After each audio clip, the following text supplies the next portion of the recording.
Have you ever felt like there's someone else living inside you? Someone you can't quite see, but who somehow knows everything about you?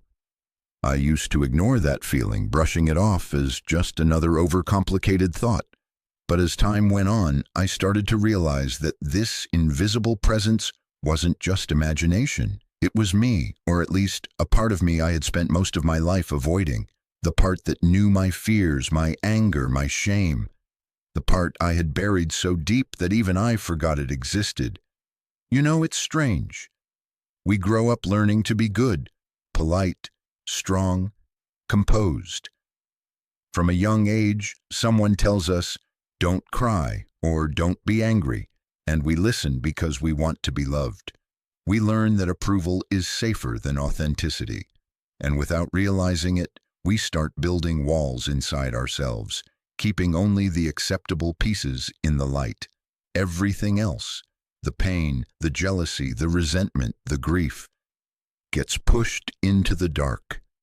I used to think that was maturity. Now I see it was fear. I remember this one time when I was a kid. I had broken something in the kitchen, a glass, I think. My mother looked at me, disappointed but calm, and said, "It's okay, but next time be more careful." I nodded, but inside something twisted.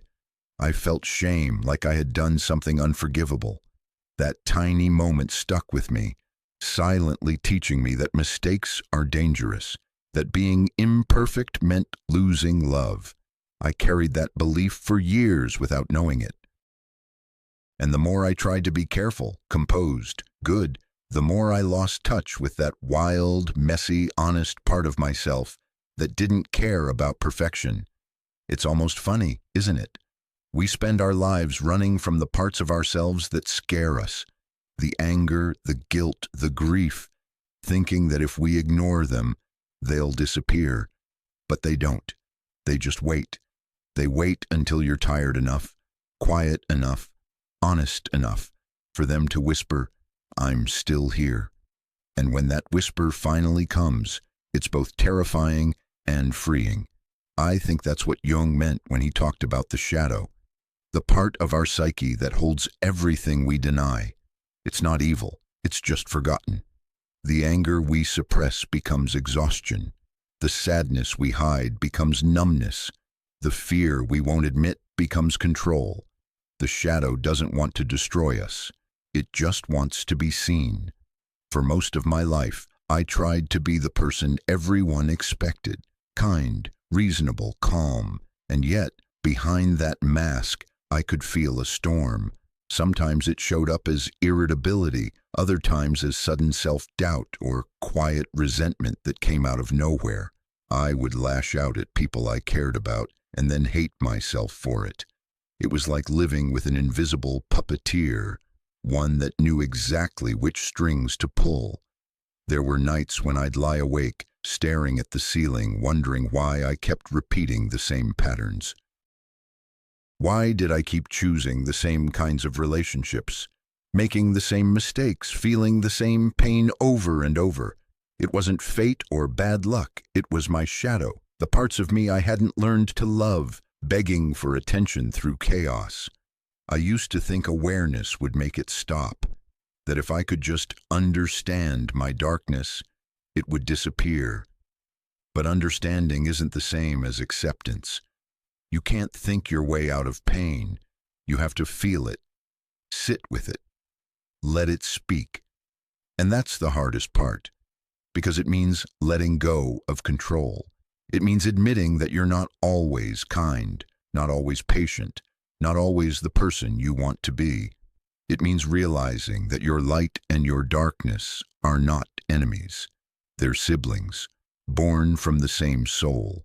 Sometimes when I catch myself reacting too strongly to something small, a careless comment, a rejection, a delay, I pause now. I ask, what's really happening here? And most of the time, it's not about the comment at all. It's about some old version of me, a child who felt unheard, or a teenager who felt unworthy, still waiting to be seen. I think we all carry those versions inside us, silently hoping someone will finally notice them. Maybe that's the real meaning of shadow work. Not trying to get rid of the darkness, but learning to hold it, to sit beside it like an old friend and say, I see you, I know why you hurt. The moment you do that, something shifts. The darkness softens. It stops needing to shout. I'm not going to lie to you. Facing your shadow is brutal. It's like standing in front of a mirror that shows you everything you've tried not to see. But it's also one of the most beautiful things you can ever do for yourself. Because beneath all the shame and fear, there's truth, raw, honest, and alive. And maybe that's where real peace begins. Not in being flawless or enlightened, but in finally allowing every part of yourself to exist. Even the parts you swore you'd never show anyone, especially those. I don't think the goal is to fix ourselves anymore. Maybe it's just to remember, to stop pretending that light means the absence of darkness, to realize that being whole is not about perfection. It's about inclusion. There's a strange relief in knowing that the stranger inside you isn't your enemy. They've just been waiting, patiently, quietly, for you to come home. You know, the strangest thing about denial is how quietly it becomes your way of life. You start by suppressing a single emotion, maybe anger or grief, just to keep peace, to stay liked, to appear fine. And before long, that suppression becomes a reflex. You stop noticing how many things you silence within yourself. You smile when you want to scream. You say it's okay when something inside you is breaking. And over time, you forget what your real voice even sounds like. I used to believe I was in control, calm, balanced, the kind of person who could handle anything. But that was just a role I had perfected. Deep down, something else was calling the shots. It's almost eerie when you start to see it clearly. The invisible hand guiding your choices, pushing you toward familiar pain. You think you're making conscious decisions, but in truth, it's the parts of you you've buried that are driving the car. You're just sitting in the passenger seat, trying to convince yourself you know where you're going. I can't count how many times I sabotaged something good because of that hidden force. I'd get close to someone, start to feel seen, and suddenly, without even realizing it, I'd pull away. Or I'd find myself angry over something insignificant, a word, a tone, and later wonder, why did I react like that? The answer was never in the situation. It was always in me. In the shadow I refused to acknowledge. You see, the shadow doesn't just sit quietly in the dark. It acts. It whispers, manipulates, and repeats what it's learned. It remembers every wound, every humiliation, every unspoken word. And it knows exactly how to make you relive them until you pay attention. It's cruel in its precision, but honest in its intention. The shadow doesn't punish you. It repeats the lesson until you're ready to see it. That's why patterns are so powerful. You know how you keep ending up in the same kind of relationship, or how you react the same way in conflict, even when you swear you'll do it differently. That's the shadow talking. It's not chaos, it's choreography. You're reenacting your own unhealed story over and over again, hoping one day you'll notice the script. There were times I thought the universe was against me, that life was punishing me for something I didn't understand. But when I looked closer, I realized it wasn't the universe at all. It was me, unconsciously building the same walls I said I wanted to tear down. Because as painful as those old wounds were, they were familiar. And familiarity, even when it hurts, feels safer than the unknown. It's hard to admit that your suffering is self-created, not out of choice, but out of habit. It's humbling, almost humiliating, to see how much of your pain comes from refusing to feel what's already inside you. But there's freedom in that honesty, too. Because if you created the pattern, you can uncreate it. You can reclaim the steering wheel. I remember the first time I realized this, really realized it. I had snapped at someone I loved for something so small it didn't even make sense. And in the silence afterward, I felt it, that heavy wave of guilt and shame rising through me. I wanted to blame them, justify myself, escape the discomfort. But then something inside whispered, "This isn't about them." And I knew it was true.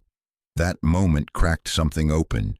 When you start catching yourself in the act, seeing your reactions, your emotional triggers, your endless loops, it's not comfortable. It's like suddenly watching your own mind from the outside.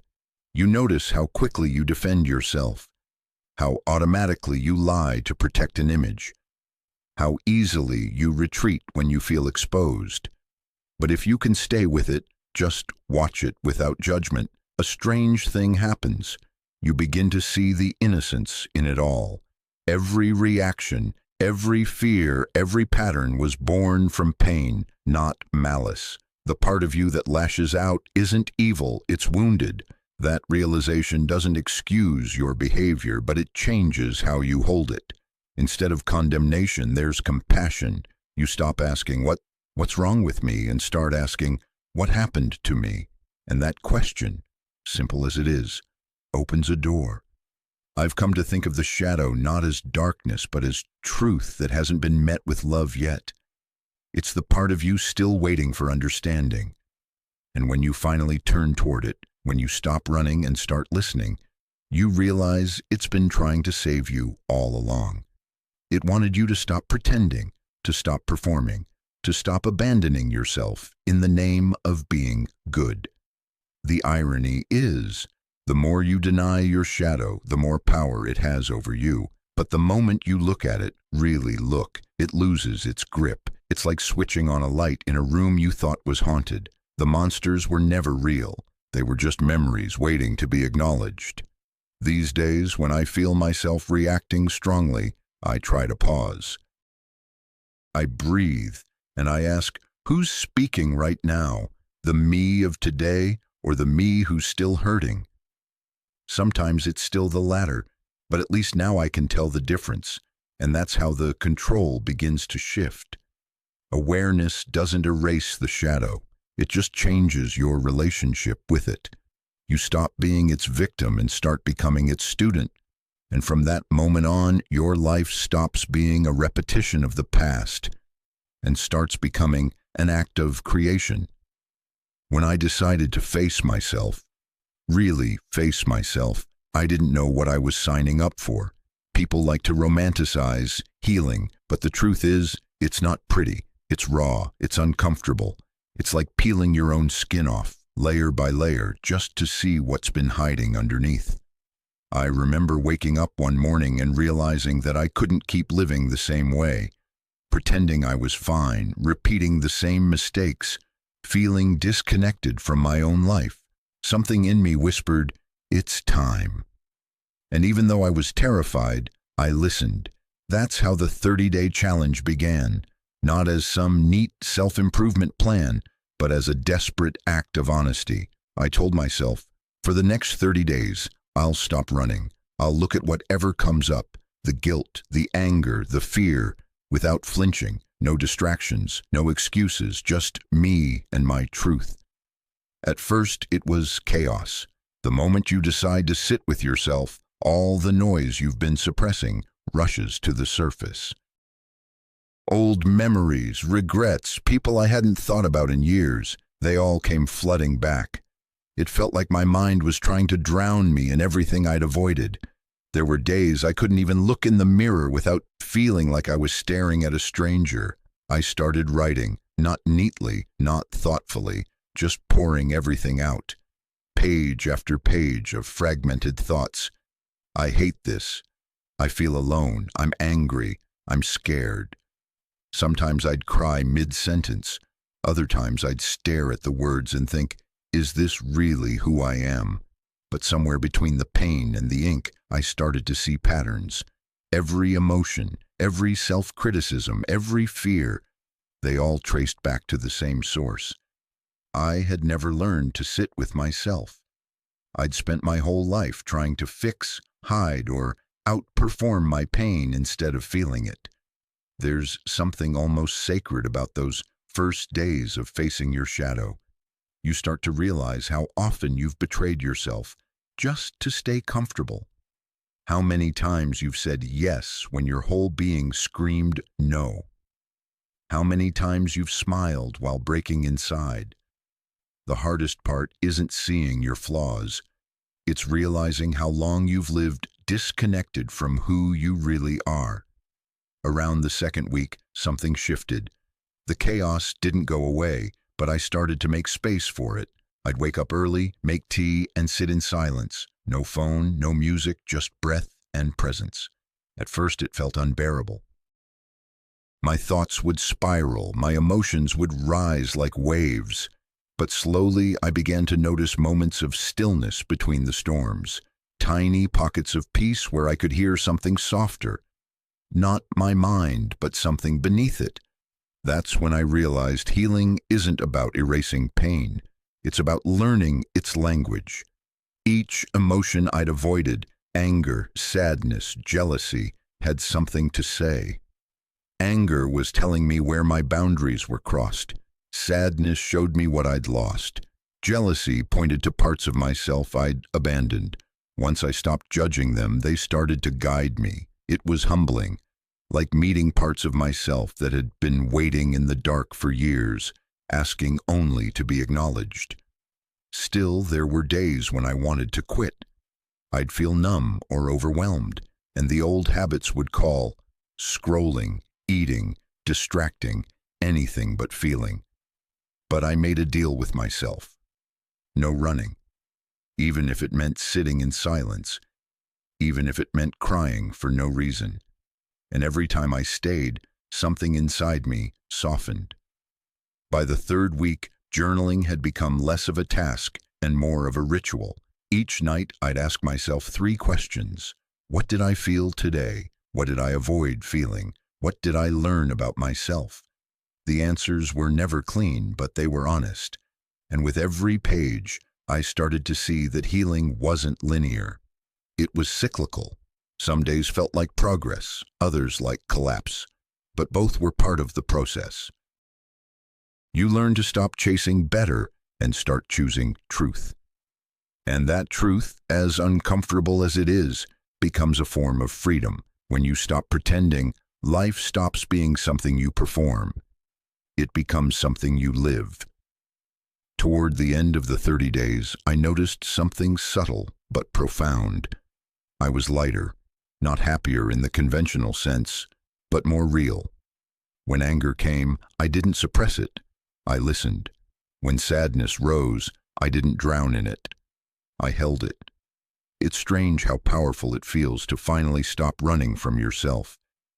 And maybe that's what courage really is. Not fearlessness, but willingness. The willingness to face the parts of you that you've hidden, to stay present when everything in you wants to escape. That's where transformation begins. Not in doing more, but in being more honest. At the end of those 30 days, I didn't feel healed. I felt awake. And maybe that's enough. To wake up from the illusion that we need to be someone else to be whole. Maybe real growth isn't about becoming new. Maybe it's about remembering who we were before we learned to hide. It's strange how, once you start seeing the patterns, you can't unsee them. Suddenly everything around you becomes a mirror. Every person, every conflict, every small irritation is like a reflection of something inside you. I remember sitting in a cafe one afternoon, watching people pass by, couples, friends, strangers, and realizing that every single one of them was probably at war with their own shadow too. Some were hiding it behind smiles, others behind ambition or distraction. But the more I looked, the more I recognized it, that quiet exhaustion in people's eyes, the one that says, "I'm tired of pretending to be okay."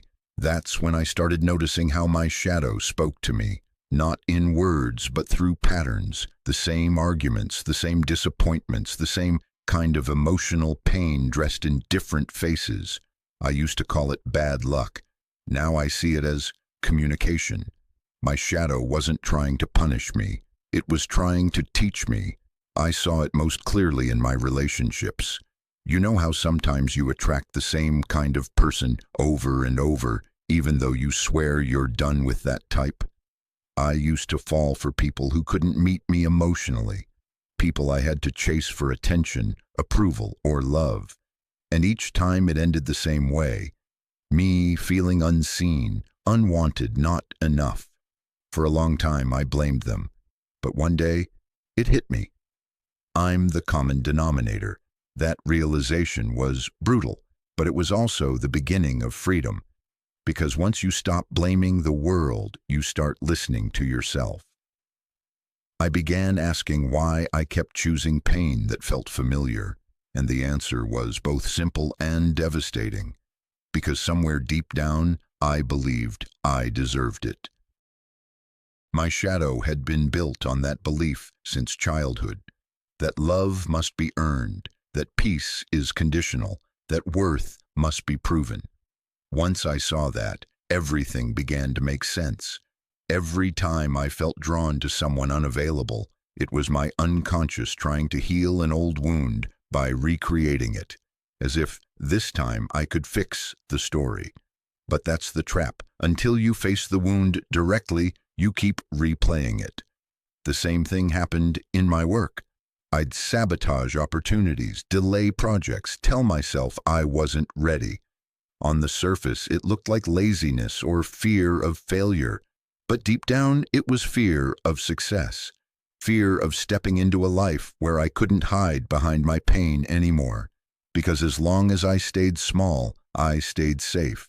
My shadow knew that game well. What I learned during that phase was that the shadow isn't logical. It doesn't think, it remembers. It remembers every hurt and rejection, and it tries to protect you by keeping you in what's familiar.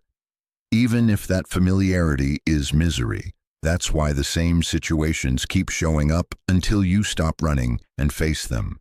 There was a moment, a few weeks into this work, when I caught myself about to repeat one of those patterns again. I was on the verge of sending a message to someone I knew wasn't good for me. My hands were shaking, my mind trying to justify it. Maybe they've changed. Maybe this time will be different. But then I stopped and asked, who's speaking right now?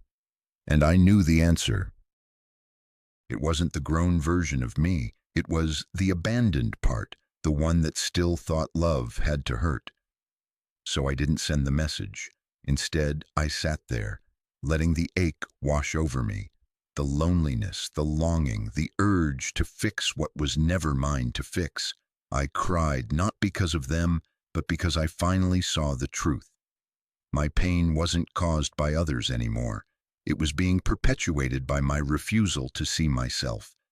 That night, I wrote in my journal, "The shadow doesn't want to destroy me. It wants me to stop abandoning myself."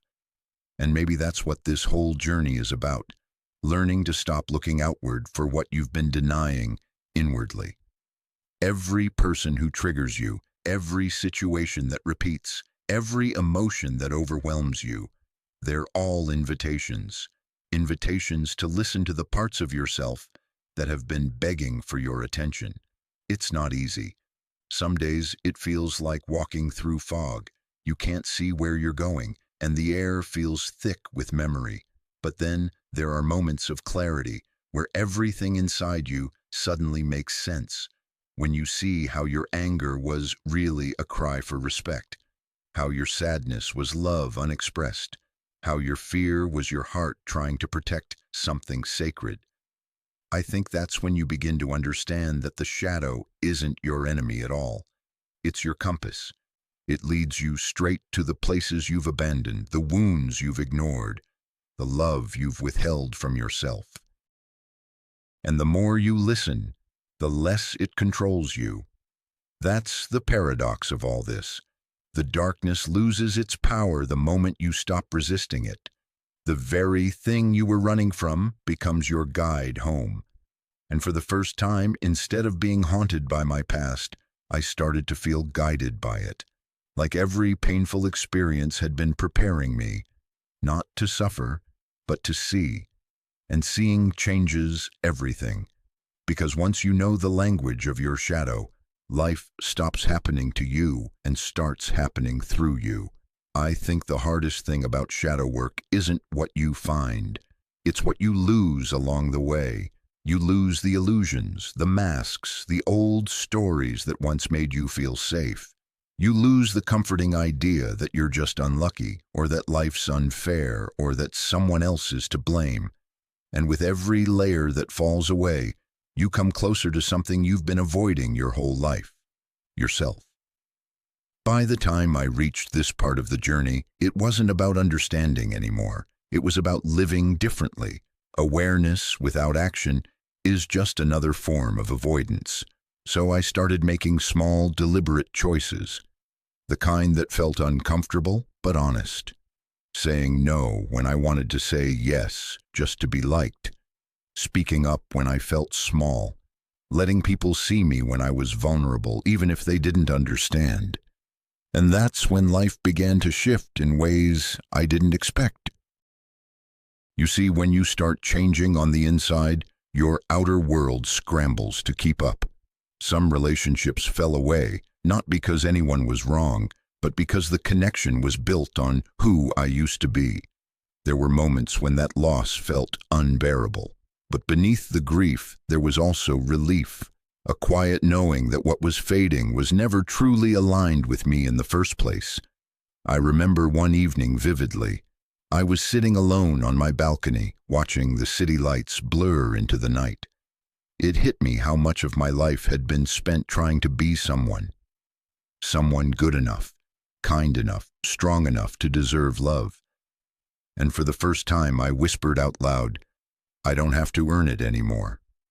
It sounds simple, almost trivial, but I cried like a child, because that sentence, that truth, felt like freedom.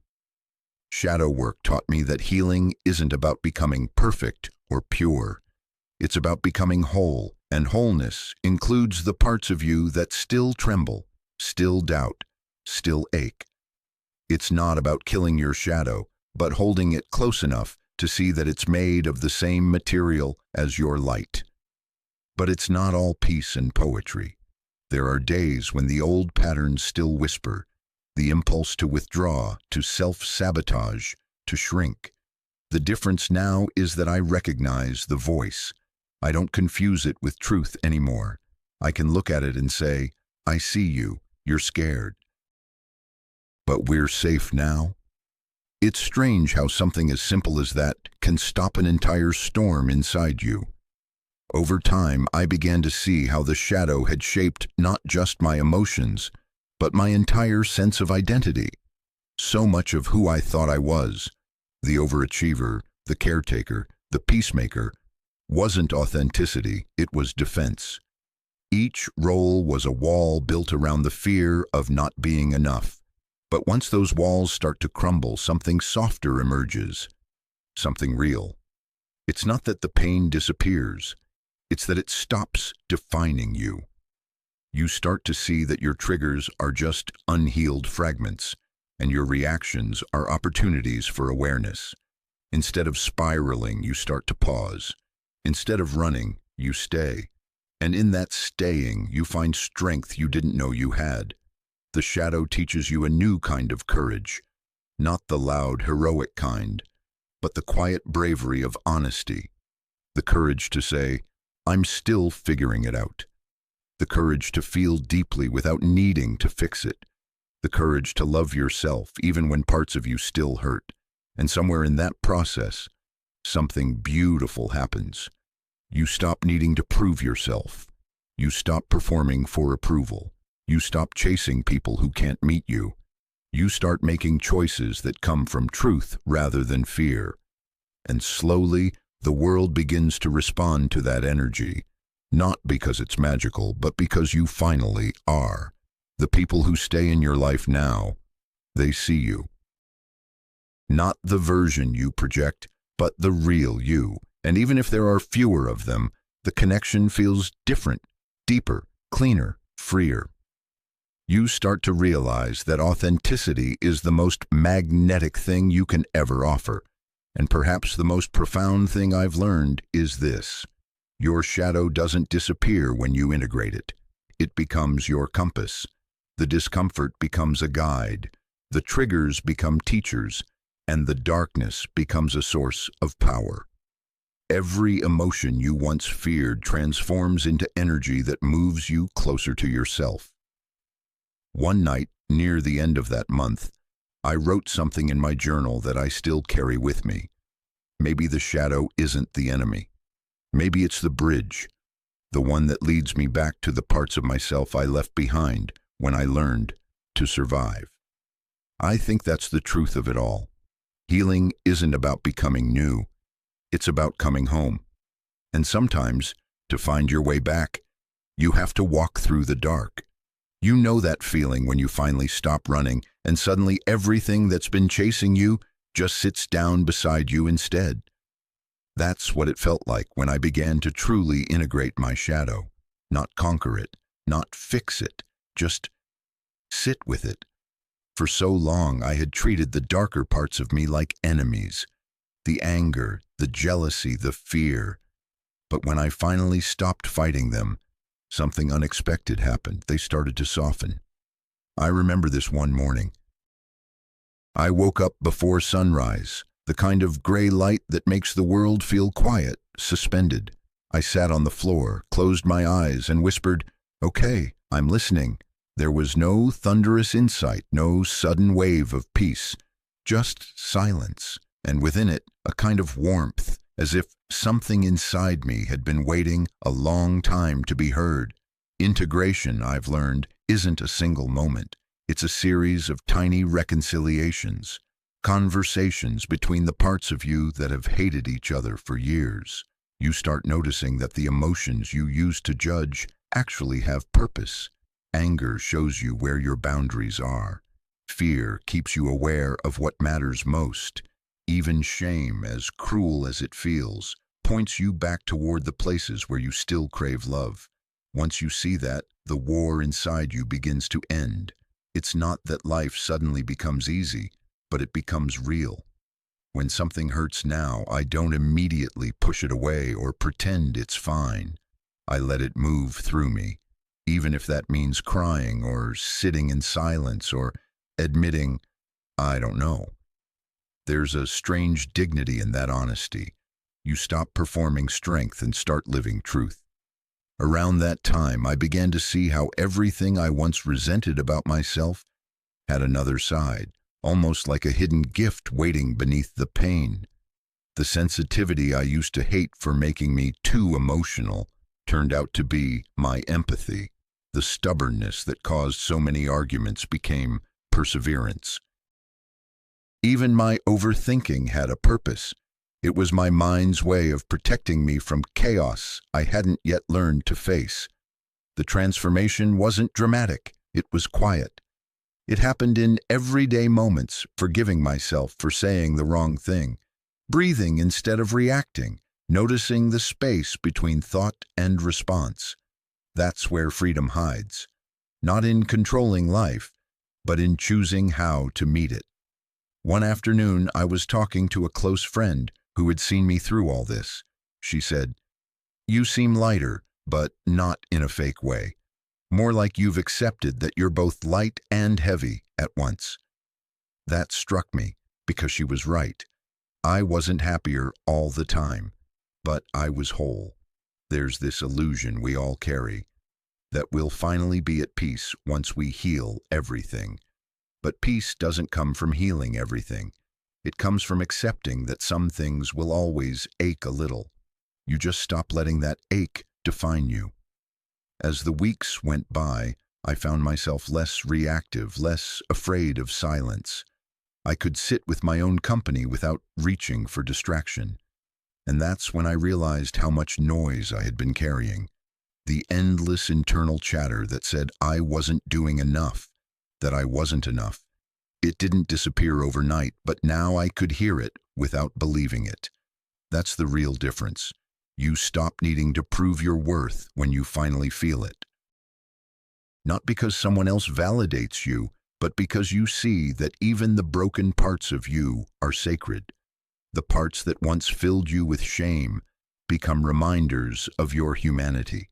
The moments you wish had never happened become chapters of your becoming.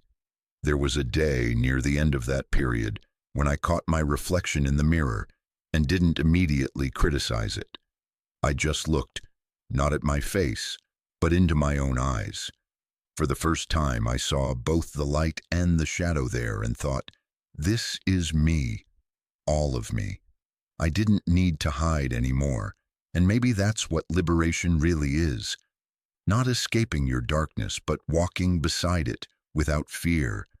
When you stop dividing yourself into good and bad, worthy and unworthy, strong and weak, you stop fighting reality, you start living it. I still have moments of doubt, moments when the old voices whisper that I haven't changed at all. But then I breathe and remind myself, growth doesn't mean never falling again. It means falling softer with more awareness and less self-hate. That's what integration has given me. Not perfection, but presence. Not control, but compassion. And now, whenever someone asks what shadow work really means, I tell them this. It's the art of coming home to every part of yourself, even the ones you once abandoned. Because the truth is, the shadow was never trying to destroy me. It was trying to guide me back to wholeness. I think I used to believe that peace meant never feeling pain again, that once I healed enough, I'd wake up one day untouched by sadness, anger, or fear, like the mess of being human would finally make sense. But peace, I've learned, isn't the absence of pain. It's the space that opens up around it. It's the quiet awareness that whispers, you can feel this and still be okay. By the time I reached this stage, the war inside me had quieted, but it hadn't vanished. The shadow was still there, but it no longer frightened me. It felt like an old friend now. Unpredictable, yes, but familiar. There were still moments when I'd feel it rise. The old fears, the impulse to control, the ache of unworthiness. But instead of panicking, I'd just breathe and say, I see you. That small act of acknowledgement was everything. You realize that your shadow doesn't disappear after you integrate it. It just stops needing to shout. It's still part of you, a pulse beneath the surface, a reminder of your humanity. It's not the enemy anymore. It's a compass. When I feel resistance now, irritation, jealousy, insecurity, I don't judge it. I listen. Those feelings point me toward what still needs love, where I'm still hiding from myself. And each time I face one of them with gentleness instead of judgment, I feel myself becoming freer. One evening, after a long day, I took a walk by the water. The sky was fading into that soft blue that happens right before night fully arrives. I felt this immense stillness, like the world was breathing with me.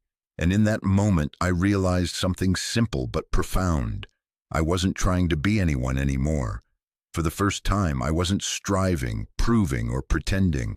I was just there, fully in my skin, with all my contradictions intact. It wasn't joy exactly, but it was peace. That's the quiet miracle of shadow work. You don't become someone new. You remember who you've always been. You stop trying to earn love and start recognizing that you are love, even with your cracks and scars. And somehow that realization softens everything around you. People feel safer near you, not because you're perfect, but because you're real. You're not pretending to have it all figured out. You're just present. There's this image I keep coming back to. Carrying a heavy backpack for years, filled with guilt, regret, self-hate, fear. At some point, you get so used to the weight that you forget what it's like to walk without it. And then one day you open it. You face every item inside. The memories, the mistakes, the versions of you that never felt enough. And as you do, something miraculous happens. The weight doesn't vanish, but you start to understand it. You learn which things you can set down and which you can carry differently. That's what integration feels like. Not throwing away your past, but making peace with it. You realize every version of you even the one you used to resent, was doing the best they could with what they had. There's such tenderness in that truth. Sometimes I close my eyes and whisper a quiet thank you to the versions of me that kept going when I wanted to disappear. And that gratitude, it changes everything. It turns pain into wisdom, regret into reverence.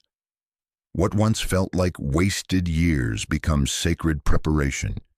You start seeing your life not as something that happened to you, but something that's been unfolding for you. Every heartbreak, every failure, every sleepless night was leading you here, to this moment of awareness. These days, I still have shadows.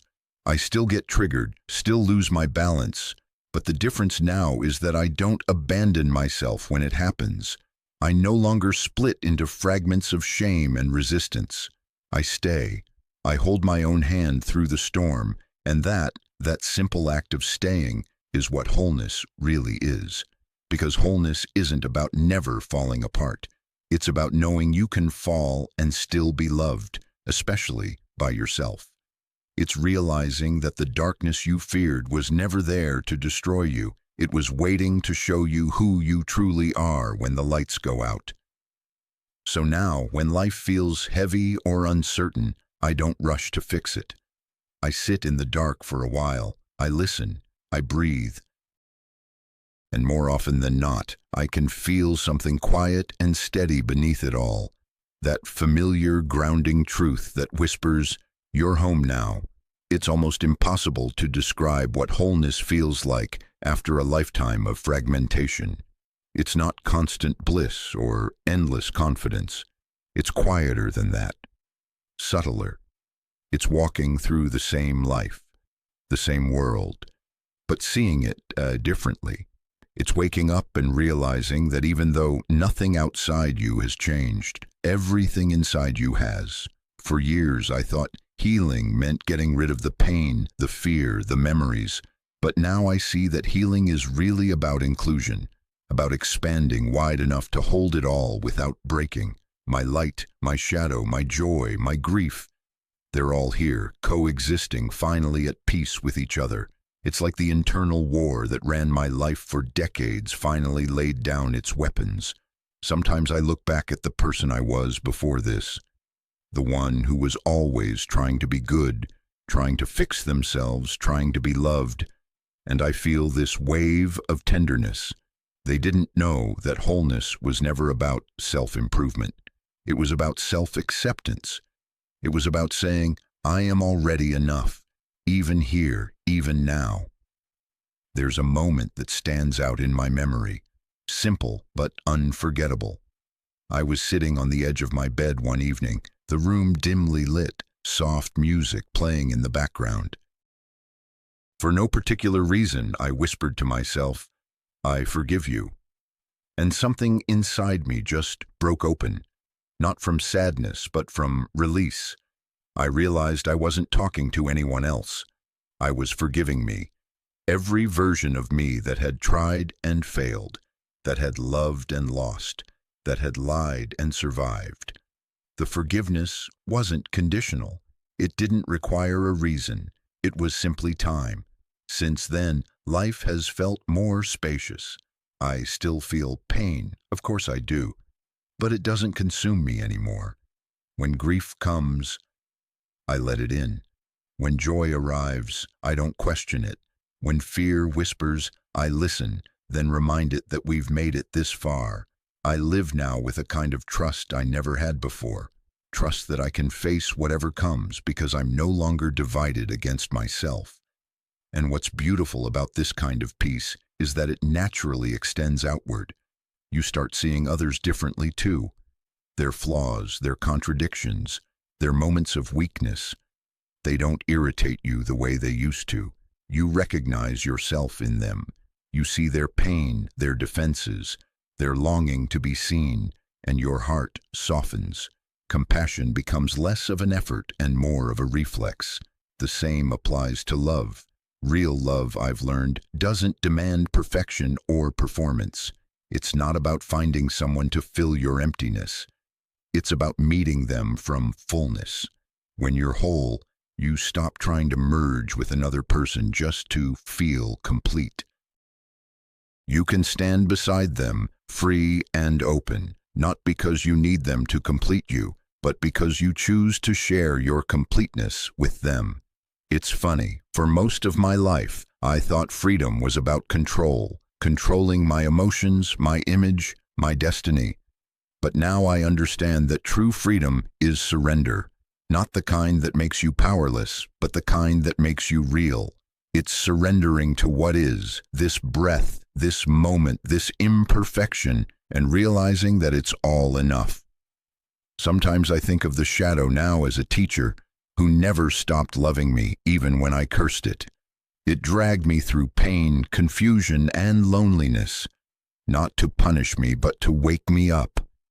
Every time I resisted, it persisted. Every time I surrendered, it softened. It was never trying to hurt me. It was trying to bring me home. And home, that's the word that keeps returning to me, because that's what wholeness feels like. Not a destination, not a final triumph, but a return. A coming home to yourself after years of being lost in the noise. It's sitting in silence and realizing that silence no longer scares you. It's being alone and realizing you're not lonely. It's looking in the mirror and seeing someone you no longer want to change. If you had told me years ago that all of this would come from facing my darkness, I wouldn't have believed you. I would have thought healing meant escaping it. But now I see the only way out was through. And if there's one truth I'd carry with me for the rest of my life, it's this. The shadow was never the enemy.